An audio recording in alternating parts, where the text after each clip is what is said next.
এখন শুনবেন আজকের গুরুত্বপূর্ণ খবরের শিরোনাম। ইসরায়েলের নতুন তাণ্ডবের প্রথম জবাব তেল আবিবে রকেট হামলা হামাসের। গাজায় মৃত্যুর মিছিলের মধ্যে ইসরায়েলি হামলায় ট্রাম্পের পূর্ণ সমর্থন। ইসরায়েলের বিমান ঘাঁটিতে হুথির হামলা। নতুন পরমাণু চুক্তি করতে ইরানকে 2 মাস সময় দিলেন ট্রাম্প। গাজায় ইসরায়েলি হামলায় নিহত আরও 85, 3 দিনে প্রাণ গেল 600 ফিলিস্তিনির। রাশিয়ার হুমকি মোকাবেলায় ঐক্যবদ্ধ হচ্ছে ইউরোপ। ভারতের কৃষক আন্দোলন বুলডোজার দিয়ে কৃষকদের তাঁবু গুঁড়িয়ে দিল পুলিশ।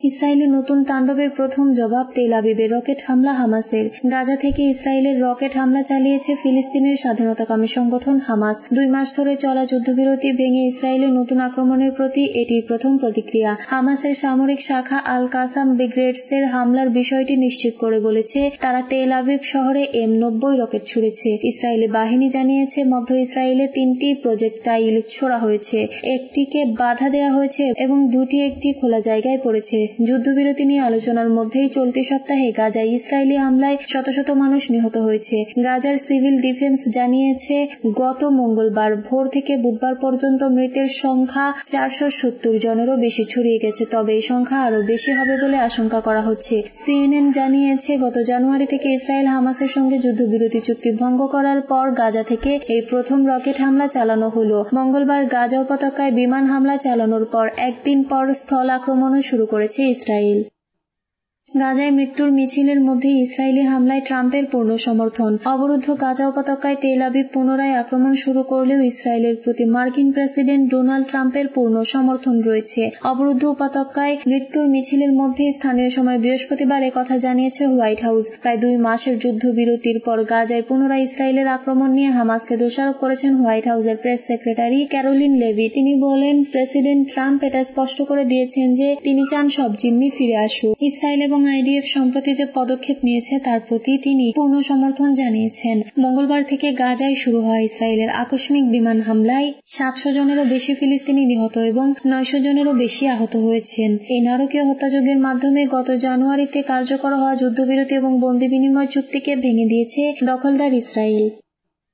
ইসরায়েলের বিমান ঘাঁটিতে হুথির হামলা। ইসরায়েলের একটি বিমানবন্দরে হামলা চালানোর কথা জানিয়েছে ইয়েমেনের বিদ্রোহী গোষ্ঠী হুথি। ইয়েমেনের সামরিক বাহিনীর মুখপাত্র ব্রিগেডিয়ার জেনারেল ইয়াহিয়া সারি বৃহস্পতিবার সকালে বলেছেন, ইয়েমেনি ক্ষেপণাস্ত্র ইউনিটগুলি তেল আবিবের 20 কিলোমিটার দক্ষিণ পূর্বে অবস্থিত বেন গুরিয়ন আন্তর্জাতিক বিমানবন্দরকে লক্ষ্য করে একটি প্যালেস্টাইন 2 হাইপারসনিক ব্যালিস্টিক ক্ষেপণাস্ত্র ছুড়েছে। সারি উল্লেখ করেছেন প্রতিশোধমূলক হামলা সফলভাবে তার কাঙ্ক্ষিত লক্ষ্য অর্জন করেছে। তিনি বলেছেন, ইয়েমেনি সশস্ত্র বাহিনী 5ম দিনের জন্য ইয়েমেনের বিরুদ্ধে আমেরিকান আগ্রাসনের কার্যকরভাবে মোকাবেলা চালিয়ে যাচ্ছে।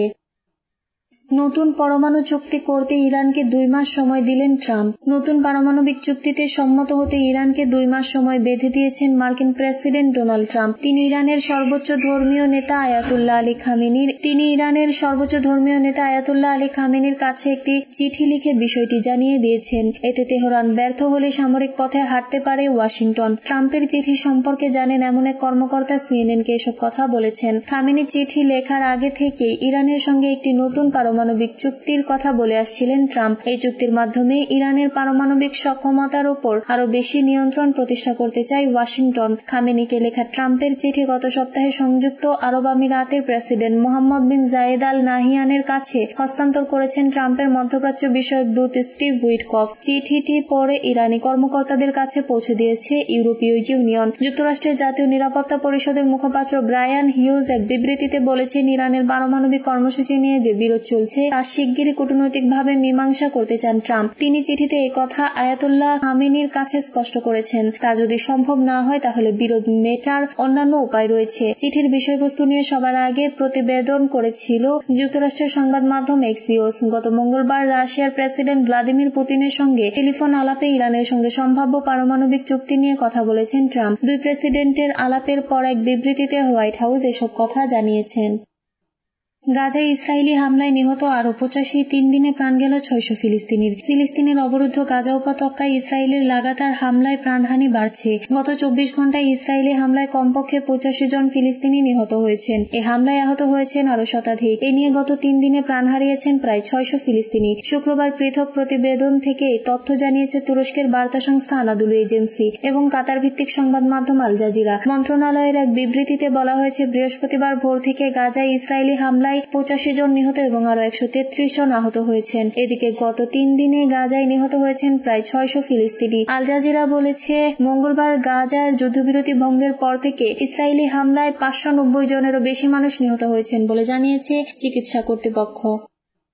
রাশিয়ার হুমকি মোকাবেলায় ঐক্যবদ্ধ হচ্ছে ইউরোপ। ইউরোপের প্রতিরক্ষা ও নিরাপত্তার জন্য আসন্ন ইউরোপীয় ইউনিয়ন সম্মেলন অত্যন্ত গুরুত্বপূর্ণ হতে যাচ্ছে বলে মন্তব্য করেছেন পোল্যান্ডের প্রধানমন্ত্রী ডোনাল্ড টাস্ক। ব্রাসেলসের উদ্দেশ্যে রওনা দেওয়ার আগে ওয়ারশতে সাংবাদিকদের সঙ্গে আলাপকালে তিনি বলেন, আমরা এমন একটি সময়ের দিকে এগোচ্ছি যা সম্ভবত ইউরোপের সবচেয়ে গুরুত্বপূর্ণ প্রকল্পগুলোর একটি। আমাদের প্রধান লক্ষ্য হচ্ছে ইউরোপকে নিরাপদ, সশস্ত্র রাশিয়ার হুমকির বিরুদ্ধে ঐক্যবদ্ধ করা। টাস্ক উল্লেখ করেন, পোল্যান্ড দীর্ঘদিন ধরে রাশিয়ার হুমকি সম্পর্কে ইউরোপকে সতর্ক করে আসছিল, তবে তখন তারা একা থাকলেও এখন পুরো ইউরোপ একই সমস্যার বিরুদ্ধে ঐক্যবদ্ধ হতে যাচ্ছে। পোলিশ প্রধানমন্ত্রী তার দেশের প্রেসিডেন্ট আন্দ্রেজ দুদাকে নতুন অভিবাসন ও আশ্রয় আইন অনুমোদনের আহ্বান জানিয়েছেন। নতুন আইনটি পাশ হলে সরকার বিশেষ পরিস্থিতিতে অবৈধ অভিবাসীদের আশ্রয়ের আবেদন সাময়িকভাবে স্থগিত রাখতে পারবে। টাস্ক বলেন, আমাদের বেলারুশ সীমান্তে চাপ ক্রমাগত বাড়ছে।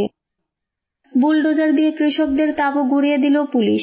ভারতের পাঞ্জাব রাজ্যে আন্দোলনরত কৃষকদের অস্থায়ী তাঁবু বুলডোজার দিয়ে গুঁড়িয়ে দিয়েছে পুলিশ। এই সময় কয়েকশো কৃষককে গ্রেপ্তার করা হয়। ফসলের ন্যায্য মূল্যের দাবিতে 1 বছরের বেশি সময় ধরেই কৃষকেরা আন্দোলন করে আসছিলেন। পার্শ্ববর্তী হরিয়ানা রাজ্যের সীমানার কাছাকাছি এলাকায় পাঞ্জাবের কৃষকেরা গত বছরের ফেব্রুয়ারি থেকে তাঁবু খাটিয়ে অবস্থান কর্মসূচি পালন করে আসছিলেন। রাজধানী নয়াদিল্লি অভিমুখে কৃষকদের মার্চ নিরাপত্তা বাহিনী আটকে দিলে তারা এই কর্মসূচি শুরু করেন। ফসলের ন্যূনতম সহায়ক মূল্যে কৃষি ঋণ মওকুফ, পেনশনের ব্যবস্থা এবং বিদ্যুতের বিল না বাড়ানোর মতো বেশ কয়েকটি দাবি নিয়ে দীর্ঘদিন ধরে কৃষকদের আন্দোলন চলছে। টেলিভিশনের খবরে দেখা যায়, অবস্থান কর্মসূচির স্থলের তাঁবু মঞ্চ গুঁড়িয়ে দিতে বুলডোজার ব্যবহার করছে পুলিশ। এ সময় পুলিশের ঘেরাওয়ের মধ্যে ব্যক্তিগত জিনিসপত্র নিয়ে কৃষকদের বাসের দিকে এগিয়ে যেতে দেখা যায়। স্থানীয় সংবাদ মাধ্যম জানিয়েছে, কয়েকশো কৃষককে আটক করা হয়েছে। তাদের মধ্যে কৃষক নেতা জগজিৎ সিংহ